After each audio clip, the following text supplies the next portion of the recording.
காலத்தில் அமையப்பட்ட இடம் தான் மாளிகைக்காடு.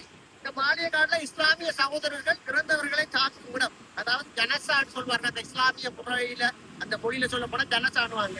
சாக்கிற இடம், பிறந்தவர்களை தாக்குற அந்த இடம். இப்ப தாக்குற இடத்தை அப்ப பார்க்கணும்னா இப்ப கடல் ஆக்கிரமித்து, அதாவது இயற்கையோட சமநிலை மாறி சமநிலை மாற்றத்தால இப்ப ஒரு பெரிய ஒரு அழுத்தம் உண்டு. அதாவது இந்த நீர் அழுத்தம் கூடி இப்ப இந்த மண்ணெல்லாம் அரிச்சு போய் தாக்குற இடம் ஒரு சிறிய இடம் ஆயிடுச்சு.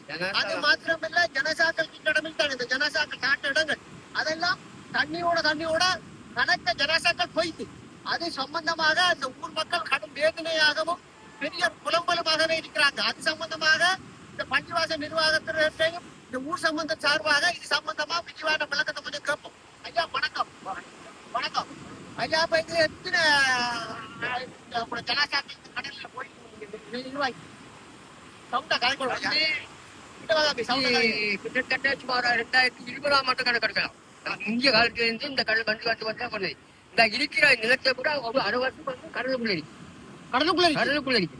இது கடல் அரிப்பு எந்த நாளும் தொடர்ந்து வந்து அப்போது இருந்தே நாங்க இந்த அரசியல் தலைவர்கள் எல்லாத்தையும் நாங்க முறைப்பாடு செய்ய கொடுத்துருக்கோம். யாரும் இந்த கணக்கெடுக்க குறைவாங்க. மானியக்காடு வந்தீங்கன்னா இதை கொஞ்சம் கணக்கெடுக்க குறைவாக காரணம் பண்ணோம்னா இதுக்குள்ள அவங்களுக்கு வந்து அவங்களுக்கு ஏதோ காரணங்களை காட்டுறாங்க. அப்ப இந்த தனிப்பறிக்கிற தண்ணி மட்டத்துல இருந்து கடல் மட்டம் அடிக்கிற நிலம் மட்டம் நிலம் போல ஒரு பங்கு அங்க இருக்கு. அப்ப கிட்டத்தட்ட ஒரு 200 அடி அப்ப எத்தனை ஜனாசாக்கள் இப்ப தண்ணியா போய் இந்த முறையில மாத்திரம் கிட்டத்தட்ட ஒரு 30 ஜனாசாக்கள் அந்த எலும்பாக போயிருக்கு. இந்த கிழமைக்குள்ள 30 தண்ணிக்குள்ள போயிருக்கு. அப்ப அத கைப்பற்றி அதை எடுத்து வேற இடத்துல அப்படியே தாக்கிறதுக்கு நாங்க ஒரு 50 ஜனாசாக்கள் தாக்கிருக்கோம்.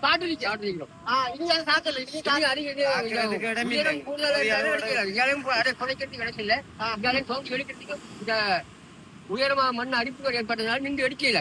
அப்ப நம்ம நீங்க கலத்தி கொண்டிருக்கிற இடம் ஜனாசி ஆடம் தான்.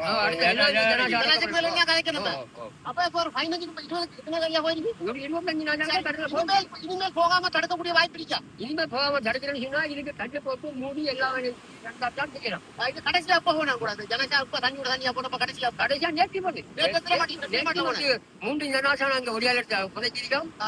ஒரு 5 ஜனாசா அந்த ஓட்டத்தை போயிடும். 5 ஜனாசா போய் தண்ணியோட தண்ணியா அது இப்ப பெரும் வேதனையா இருக்கும். இறந்தவர்கள் இறைவனுக்கு ஒப்பானவர்கள். அப்ப போனது இறைவர்கள் கஷ்டப்பட்டு சிறந்த கஷ்டப்படும். அப்ப இதுக்கு ஒரு தடுப்பு நிலையான தடுப்பு அத்தனை இருக்கிற இனிமேல் வருங்காலத்துல இருக்க ஜனாசா அடக்கு நிலைமையே இல்லை. வேறு கிட்டமும் எங்களுக்கு தரணும். அப்ப உங்களுக்கு இந்த ஊருக்கையா என்னுடைய இது மாளிகைக்காடு ஊருக்கையா வேற ஒரு ஜனசா இருக்கையா? இல்ல இதான் இதை நம்பித்தான் நீங்க இருக்கீங்க. மக்கள் இதுக்குள்ள 4000 பேரு குடும்பம் 4000 குடும்பம் இருக்கு. ஆனா இந்த ஜனசா மாத்திரம் தான் இருக்கு. இதை மாத்திரத்தை நம்பித்தான் இருக்கு. அப்ப இந்த கடல் நீர் போனது பிறகு இந்த குறுகிய நிலப்பரப்பு தான் இருக்கு. ஜனாசாங்கிறது 4000 பேர் குடும்பம் குடும்பம் அங்கத்தவர் கூட கிட்டத்தட்ட 4 பார்த்தப்ப 16,000 பேர் வரும் கிட்டத்தட்ட. அதை நம்பி இந்த ஜனசா தான் இருக்கு. மாற்று நடவடிக்கை அப்ப வேற நிலப்பரப்புகள் நிற்காது. வேற நிலப்பரப்புகள் அரசாங்கம் உதவி செய்யணும். உங்களோட பேர் என்னையா? என் பேர் அஸ்ரப். அஸ்ரப், நீங்க உங்களோட தொழில் என்ன? இந்த பேர் இந்த பள்ளிவாசல மாத்தினாரிக்க. பள்ளிவாசல மாத்தினாரிக்க அப்ப நீ கூட வரணையா? என் பேரு அபூபக்கர். அப்ப நீங்க என்ன வேலை கொள்ளையா? நான் பக்கத்து இருக்கிறேன். பள்ளிக்கு வந்து சாமி கூட வந்தீங்க. கூட வரணையா? என் பேர் ராபி.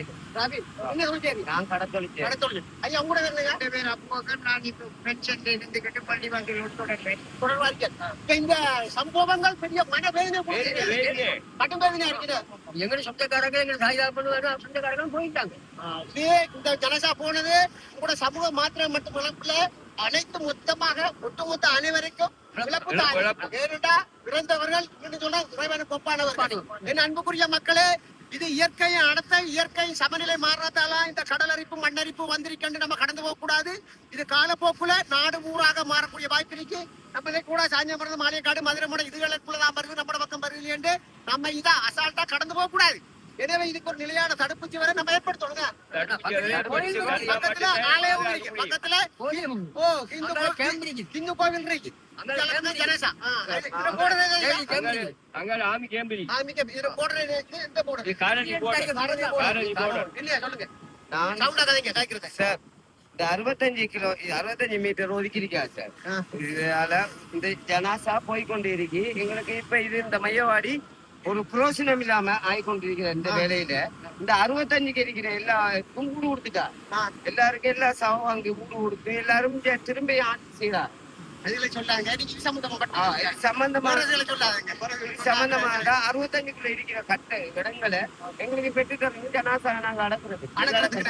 அதை நீங்க இதுல நம்ம போடுவோம். இதுல சம்பந்தப்பட்ட அதிகாரிகள் கவனத்துல எடுத்து உங்களுக்கு அதை செய்வாங்கன்னு நான் நம்பித்தான் அதை போடுறேன். சரியா? வணக்கம், நன்றி ஐயா. உங்களோட தகவலுக்கு நான் உங்களை நன்மை கருதிதான் இந்த தகவலை நான் பரிமாறினே ஒழிய வேற எந்த ஒரு நோக்கமும் இல்ல. இந்த சமூகத்தின் நன்மை கருதியே இந்த பதிவை நான் விடுகிறேன் என்பதை உங்களுக்கு சட்ட தெளிவா ஆணத்தளவா சொல்லுகிறேன். என்று மறவா உங்கள் அன்பின் செல்வேஷ். நன்றி, வணக்கம்.